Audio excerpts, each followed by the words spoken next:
Like most people, I have a whole heap of screws and washers and nuts and bolts in a big box, and I never find the ones I want, and when I'm looking I always find 3 out of 4 or 5 out of 6 and so on. So, using a little scrapyard find, I thought I'd sort them out. At the moment I've bent one of these deflectors here to allow only washers to go underneath. That one's probably one of the thicker ones, but anyway.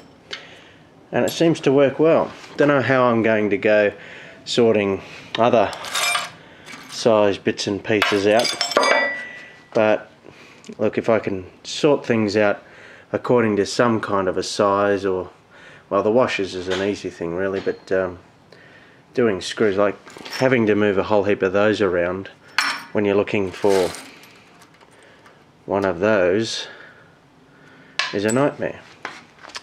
So here we go.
It doesn't work as efficiently as it would if it were on the ground, but this thing is solid, thick steel, 2 inches thick, and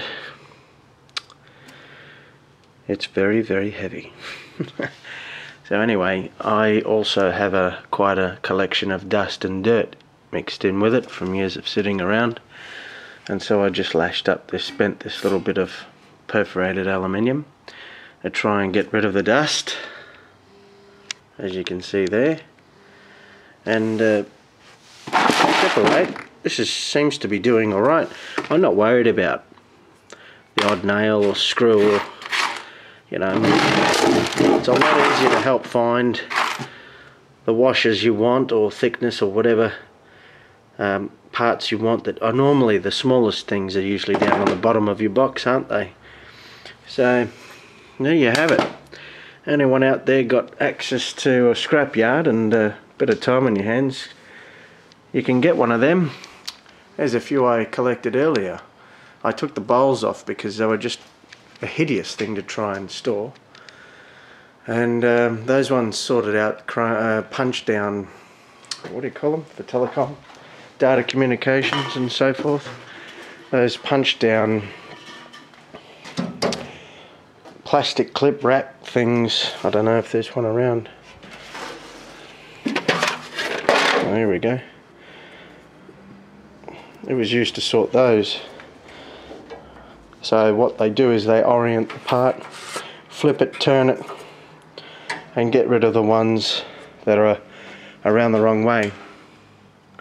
This particular one did a much larger component. But the vibrating bowl itself, that's what they are. They're just a series of, for this one it's got 3 rather large coils, and they're tuned. They're all tuned. Everything's tuned here to, how do you say it, rotate it and kick it back, rotate it and kick it back, and on the kick it kicks it, advances it forward. At least I think that's how it works anyway. These bowls are welded to a flat plate, which is then bolted to there, and of course you could always make your own bowl. I had visions, and still may do it, of mounting a big plastic bucket to this with bulged sides to make a vibrating finisher, deburrer, polishing, that sort of thing. I've seen contraptions where you can drop a steel or let's say an alloy rim into a vibrating polish, and after a couple of hours it comes out sparkling. So yeah, who knows, there'll be a bit of experimentation ahead. It may be a lost cause, but even you know, for a few bucks, $100, you can pick up one of these and have some fun. You're really only limited to the design of it. Unfortunate this one isn't welded, it's all bolted together. All the deflectors are bolted in or screwed in, so that makes life a bit easier. And I suppose to do long thin bits I just need to maybe bring that back just enough so that the shoulder will pass, and that's how it might work for smaller screws, for example, whereas the rest of the things will just, the center point of their what do you call it, gravity, will just pull it over. I'm lost for words today. So there you go. Yeah, lots of interesting stuff. Anyway, I hope this gives somebody some inspiration out there to improve on the idea, and maybe all of us shed dwellers can do something about the bloody mixed screw lots. You've got self-tappers in there, and when you go fishing around for them, they tend to hurt a little bit from time to time. Well, that's the door. I better go. Ciao.